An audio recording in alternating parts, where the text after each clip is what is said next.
স্বরাষ্ট্র উপদেষ্টা, আইন উপদেষ্টা এবং পররাষ্ট্র উপদেষ্টাকে অবিলম্বে পদত্যাগ করতে হবে। কেমনে পদত্যাগ করাইতে হয় সেটা ছাত্র জনতার খুব ভালোভাবেই জানা। বিপ্লবী সরকার গঠন করতে হবে। বিপ্লবী সরকার গঠন ছাড়া আমরাই আমাদের আন্দোলন থামাবো না। আমাদের এই আন্দোলনটা হয়তোবা এখান থেকে শুরু হয়েছে। ইনশাল্লাহ আমরা বাংলাদেশের 64টা জেলায় আমাদের যে বার্তাটা আছে সেটা আমাদের সহযোদ্ধা ভাইদের পৌঁছে দিতে চাই আপনাদের মাধ্যমে।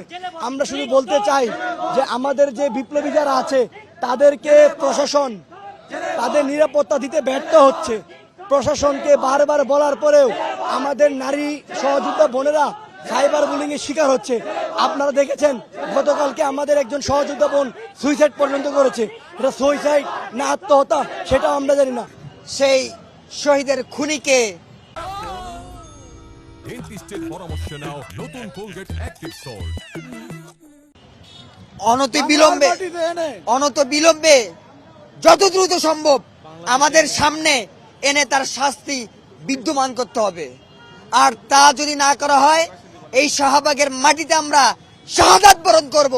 তবু ওই খুনির বিচার না দেখা অবধি শাহবাগের মাটিতে শাহাদাত বরণ করব, তবু ঘরে ফিরবো না ইনশাআল্লাহ। আর আর আমরা চাই বিপ্লবী সরকার। আমাদের দাবিগুলো যদি না মানা হয়, খুনিকে যদি আমাদের দেশে না নিয়ে এসে বিচারের আওতায় বিচার না করা হয়, তাহলে স্বরাষ্ট্রমন্ত্রী, স্বরাষ্ট্র উপদেষ্টা, আইন উপদেষ্টা এবং পররাষ্ট্র উপদেষ্টাকে অবিলম্বে পদত্যাগ করতে হবে। আর তাও যদি না করা হয়, কেমনে পদত্যাগ করাইতে হয় সেটা ছাত্র জনতার খুব ভালোভাবেই জানা।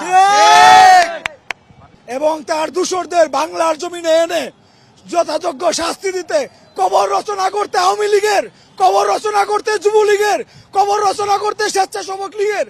আমরা ভারতের বন্ধুত্ব চাই না। ভারতের বন্ধুত্ব হবে ন্যায্যতার ভিত্তিতে। আমরা চাই স্বাধীন বাংলাদেশ 24-71, 47।